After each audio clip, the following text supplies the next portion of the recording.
Imagine a war where the world's most powerful army, equipped with cutting-edge weapons, advanced technology, and hundreds of thousands of trained soldiers, finds itself fighting a small country thousands of miles away, and still fails to win. It may sound like a Hollywood plot, but this was reality.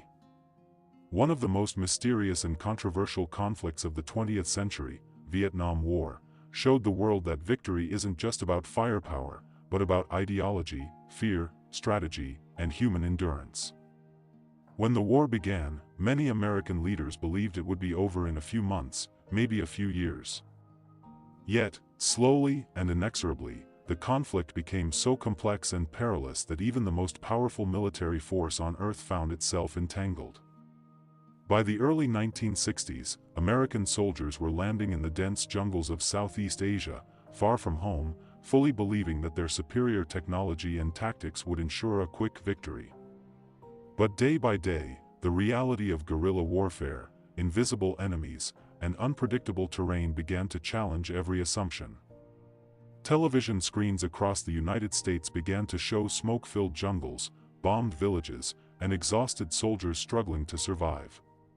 For the first time, the horrors of war were being broadcast almost in real time into American living rooms. Citizens began to question why their nation was paying such a high price fighting a war in a distant land. At the same time, the world was divided into two global superpowers with opposing ideologies. On one side stood United States, advocating democracy and capitalism. On the other side was Soviet Union, promoting communism worldwide.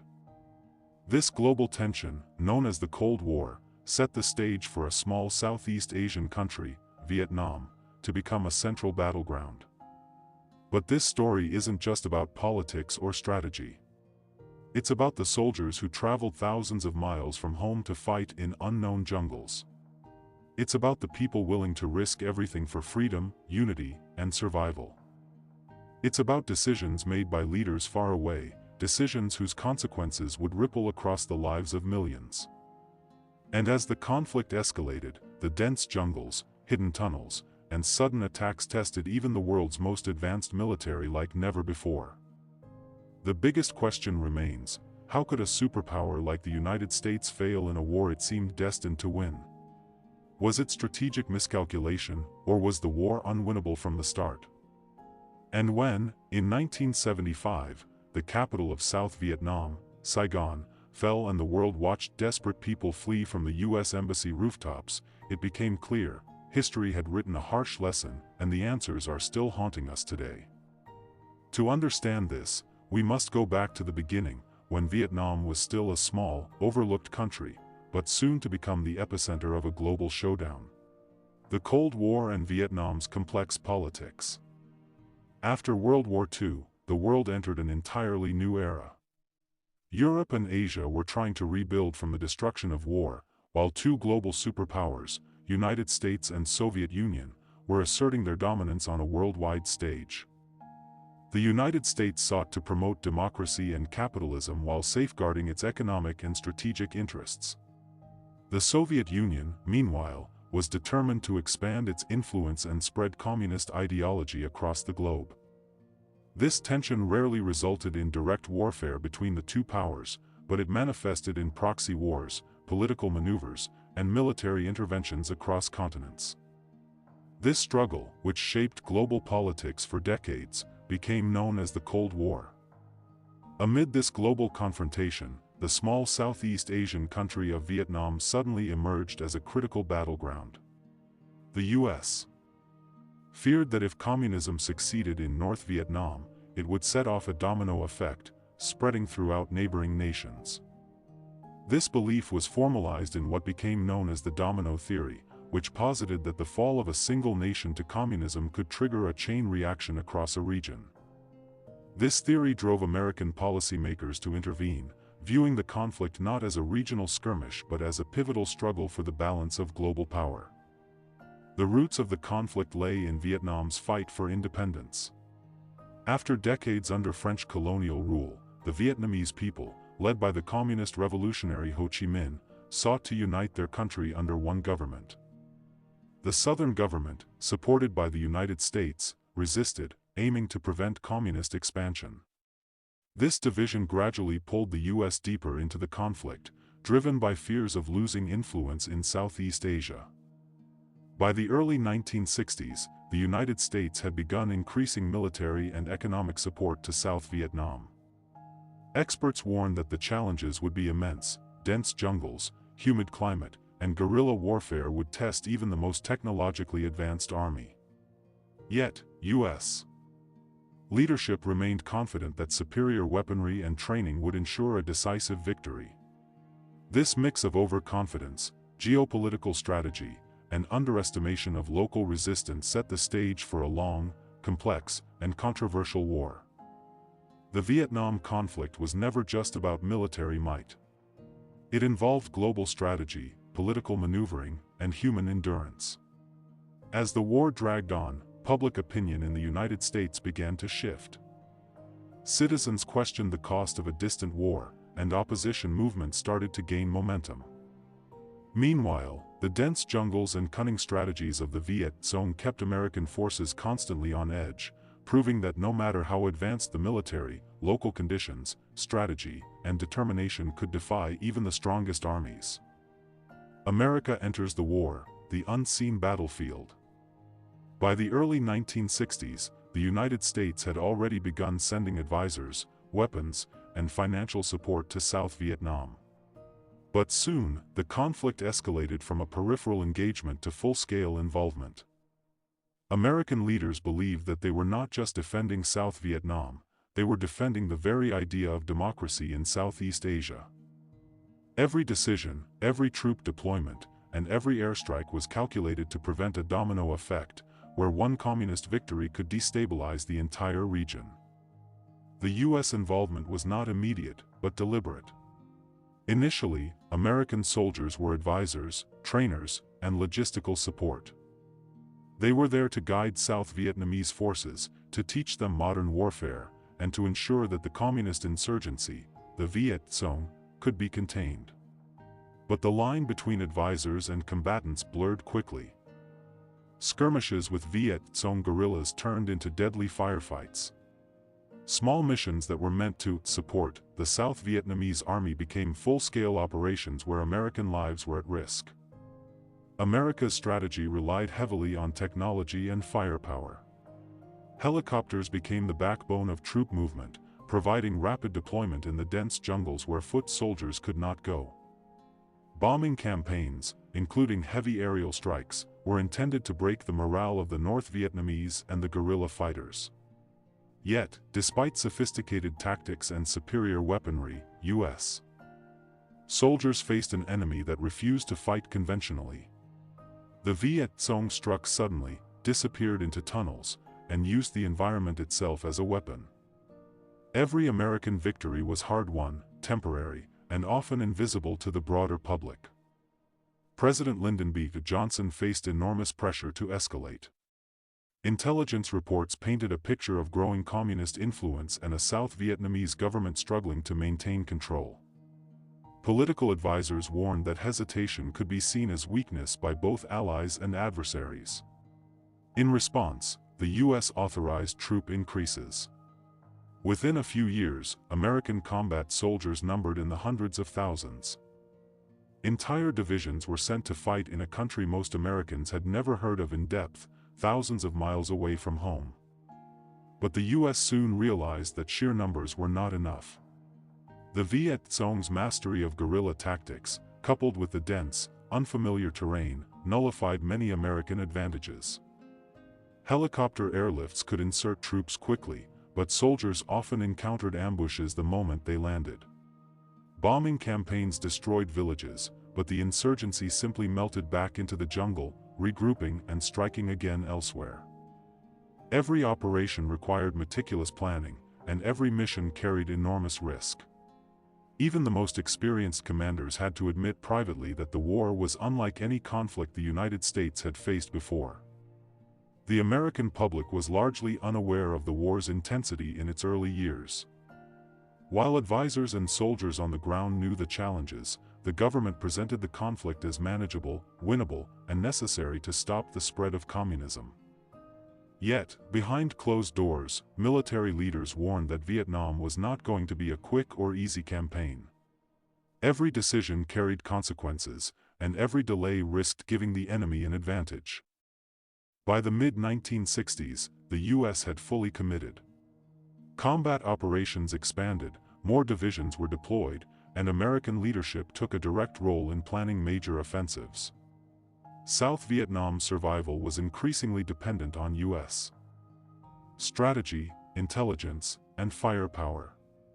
Every helicopter that lifted troops, every bomb dropped, and every patrol sent into the jungle reflected America's growing responsibility and the mounting risks. Despite confidence in technology and strategy, the United States began to learn a harsh lesson: military superiority alone could not guarantee victory. The Viet Cong fought not just with weapons, but with cunning, patience, and an intimate knowledge of the land. And while America projected power across the skies, the real battles were often invisible, fought in narrow trails, hidden tunnels, and small villages, where every decision could mean life or death. By the end of Part 3, the stage was set for full-scale conflict. America was no longer a distant supporter, it was the primary force dictating the war's course, facing the relentless challenge of an enemy that refused to fight on conventional terms. And as troop numbers swelled and bombing campaigns intensified, the American public would soon be forced to confront the true cost of a war fought thousands of miles away, in a jungle that refused to yield. Tet Offensive, America faces the unexpected. By early 1968, the United States had already committed hundreds of thousands of soldiers to Vietnam, confident in its superior technology, air power, and training. The American public believed the war was under control. Military briefings, press releases, and official statements painted a picture of steady progress, of victories that would soon bring peace and stability. But the reality on the ground was far more complex, and far more dangerous. In late January 1968, during the Vietnamese Lunar New Year, or Tet, the North Vietnamese Army and the Viet Cong launched an offensive that would shock the world. Cities, towns, and even the U.S. Embassy in Saigon came under coordinated attack. This was the Tet Offensive, a massive surprise that exposed the vulnerability of American forces despite years of fighting and billions of dollars spent. For the first time, the American public saw that the war was far from over, that the enemy was organized, relentless, and willing to strike anywhere at any time. The Tet Offensive was more than a military maneuver, it was a psychological blow. American soldiers, trained for conventional warfare, found themselves in intense urban combat, defending cities they had assumed were secure. Helicopter evacuations, street-to-street fighting, and hidden tunnels became the grim reality. Soldiers who had survived countless jungle patrols now faced an enemy that could strike in the heart of a city, disappearing as quickly as it had appeared. Every victory the U.S. won came at a steep cost, and the casualties mounted in a way that made both the public and policymakers uneasy. For American leaders, Tet was a turning point. President Lyndon B. Johnson and his generals had to confront a hard truth: technological superiority alone could not secure victory. No number of bombs, helicopters, or airstrikes could completely neutralize an enemy that was adaptable, patient, and intimately familiar with the terrain. Military strategy had to evolve rapidly, shifting from large-scale search-and-destroy missions to more precise operations, intelligence gathering, and coordination with South Vietnamese forces. Tet also reshaped the war in the American consciousness. Television broadcasts brought the chaos, destruction, and human suffering directly into living rooms across the country. Families watched as cities were engulfed in fire and smoke, and soldiers fought and died block by block. Public trust began to erode as the gap between official statements and the battlefield reality became increasingly evident. Anti-war sentiment, which had been simmering, began to swell into a powerful national movement. Questions arose not just about military strategy, but about the very purpose of America's involvement thousands of miles away. Despite the chaos, U.S. forces eventually stabilized the situation. South Vietnamese cities remained under government control, and North Vietnamese and Viet Cong forces were pushed back. But Tet had achieved its primary objective. It demonstrated that the enemy was capable, determined, and far from defeated. American soldiers were exhausted, military commanders were forced to rethink their approach, and policymakers in Washington were confronted with the sobering realization that Vietnam would not be a quick or easy campaign. The Tet Offensive exposed the limits of U.S. power.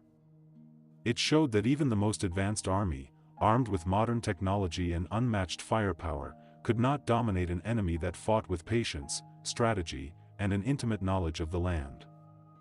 By the end of Tet, America's role in Vietnam had shifted irrevocably. It was no longer a war of gradual progress, but a grueling struggle where every decision carried profound consequences, both on the battlefield and in the hearts and minds of the American public. And so, after Tet, the war would never be the same.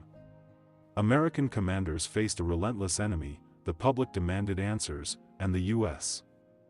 government had to confront the mounting human and political cost of a conflict fought thousands of miles from home. The stage was set for a new phase of the war, a phase that would challenge the very notion of military power, strategy, and national will.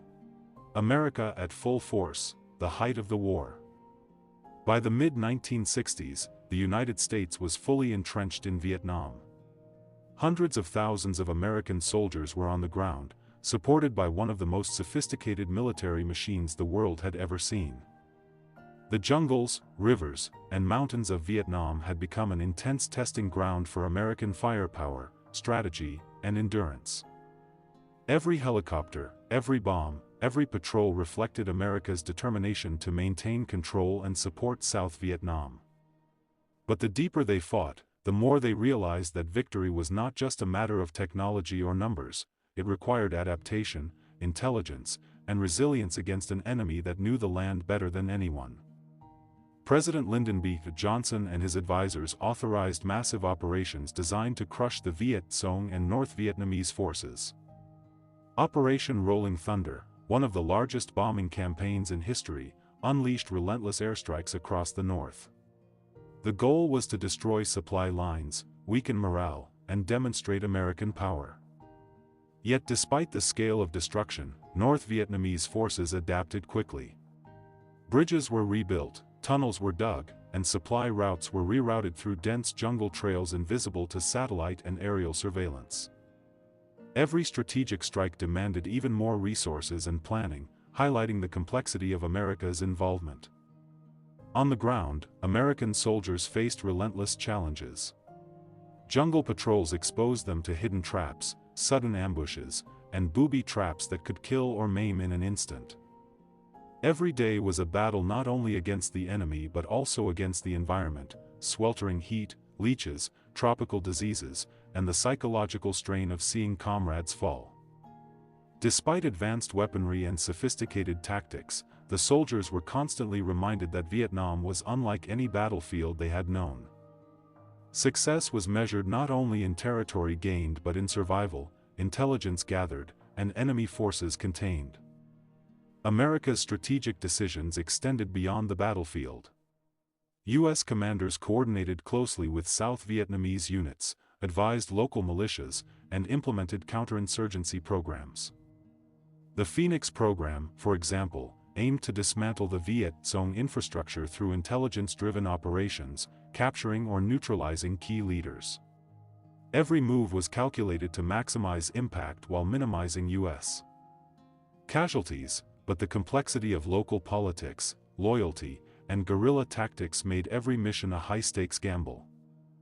The American public remained mostly in the dark about the intensity of these operations until journalists began broadcasting images and stories from the front lines. Urban centers back home saw dramatic television reports of battles, casualties, and destruction, fueling growing unease about the war.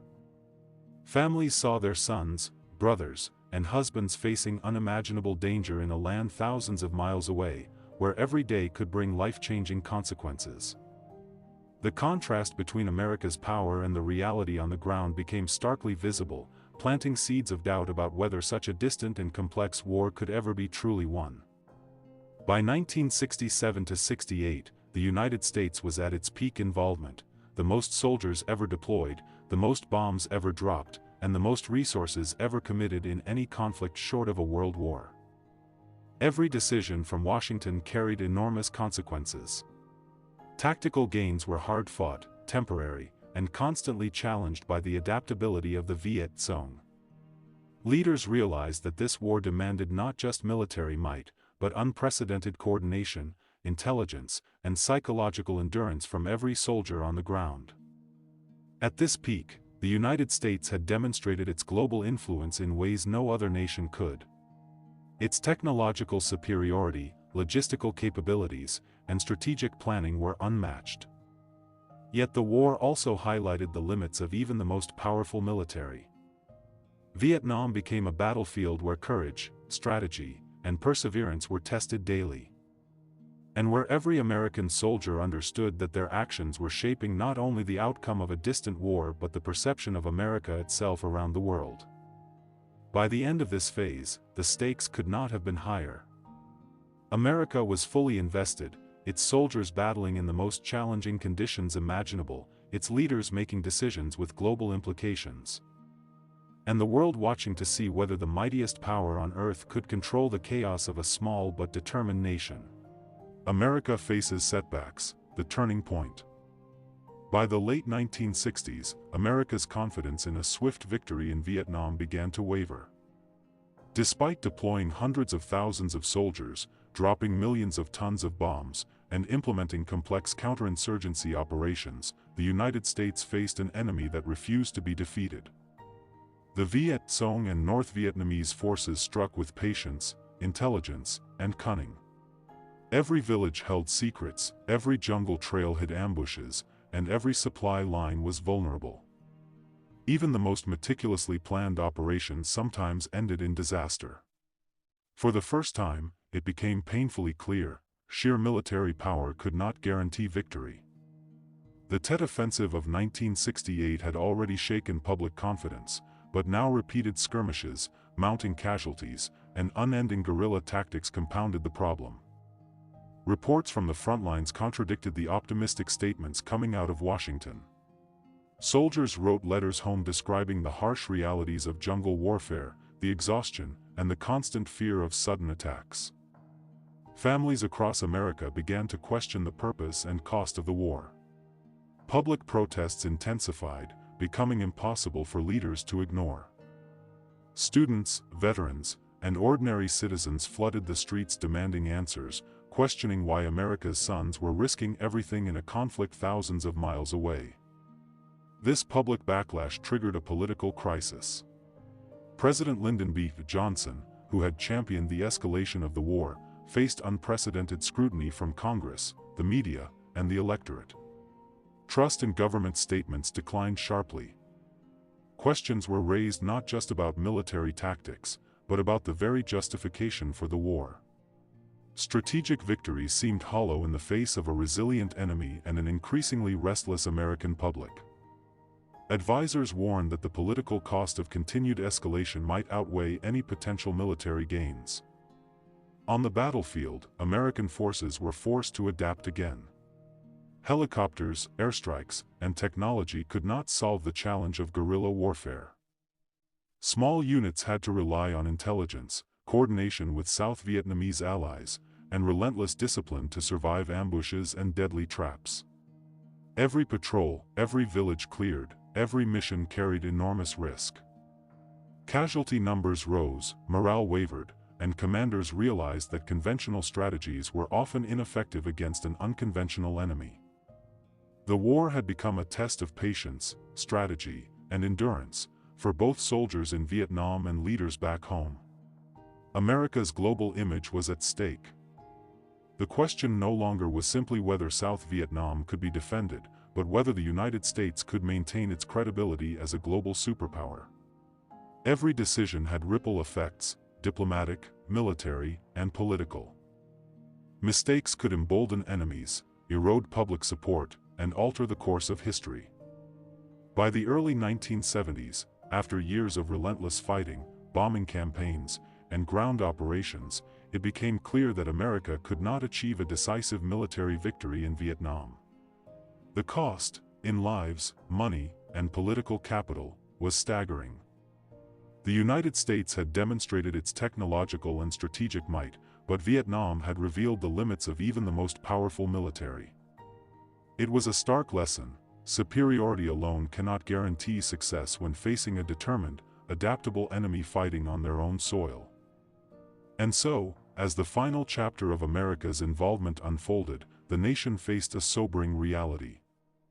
The soldiers who had fought bravely, the leaders who had strategized tirelessly, and the citizens who had demanded answers all witnessed a turning point that reshaped U.S. military strategy, foreign policy, and public consciousness. Vietnam became a defining moment, not just a war, but a mirror reflecting the complexities, limits, and consequences of global power. In the end, Vietnam War left behind a legacy that would forever shape America: the cost of intervention, the unpredictability of asymmetric warfare, and the profound impact of public opinion on national decisions. It remains a stark reminder that even the mightiest superpower must respect the determination, strategy, and resilience of those defending their homeland.